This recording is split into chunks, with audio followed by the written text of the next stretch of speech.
गेंदे के फूल की माला, तोहफे में सर्टिफिकेट्स सब लेकर ऑटो से घर पहुंचा तो कमला घर पर अकेली थी। खिड़की पर बैठी थी, रो चुकी थी। मैंने उसके कंधे पर हाथ रखा और कहा, मैंने कहा था ना कमला, बेटी होनी चाहिए। बेटी विदा करना सौभाग्य से माता पिता को नसीब होता है। बेटा विदा करना तो हमने सीखा ही नहीं था। चाहे जितनी शेखी बगाए, आदमी असल में अंदर से नहायत ही कमज़ोर होते हैं। औरतें मजबूत होती हैं।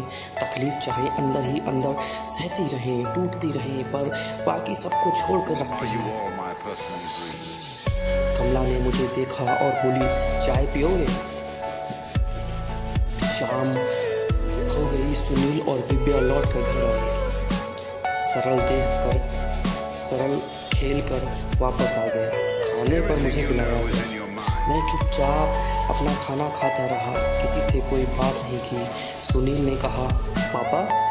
मैंने उसे तकलीफ में डूबी हुई आंखों में देखा, जैसे कह रहा हूँ, तुम भी सबके जैसे निकले बेटा। मैंने खाना आधा छोड़कर अंदर चला। दिन भर से आंखों में रुके आंसू निकालने ही पड़े थे। कमला बगल में बैठ गई, मेरा हाथ अपने हाथों में लिए। मैंने कहा, उसने एक बार भी नहीं सोचा बस छोड़ कर जा रहा है हमें। कमला ने मुझे तकिया देकर आराम से बिठाया, फिर बोली, क्या गलत कर रहा है वो? मैंने हैरत से कमला को देखा, हाथ खींच लिया। कमला, क्या बात कर रही हो तुम? हमने क्या क्या किया है उसके लिए?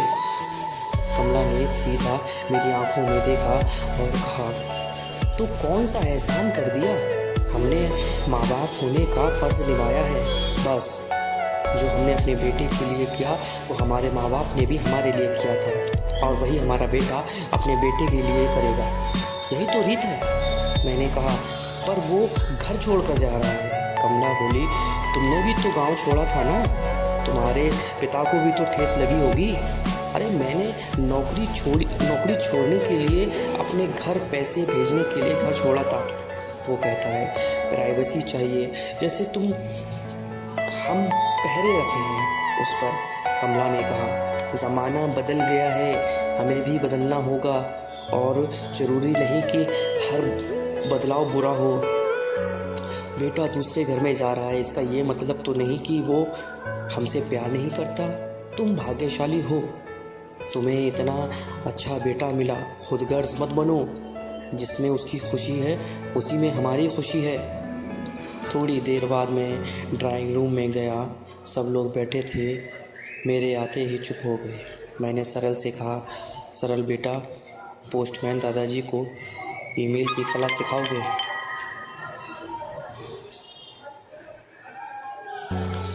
बस इतनी सी थी ये कहानी। आपको कैसी लगी हमारी कहानी? आप हमें कमेंट करके ज़रूर बताइएगा। फिर मिलेंगे एक नई खूबसूरत सी स्टोरी के साथ। अपना ख्याल रखिएगा, दुआओं में याद रखिएगा।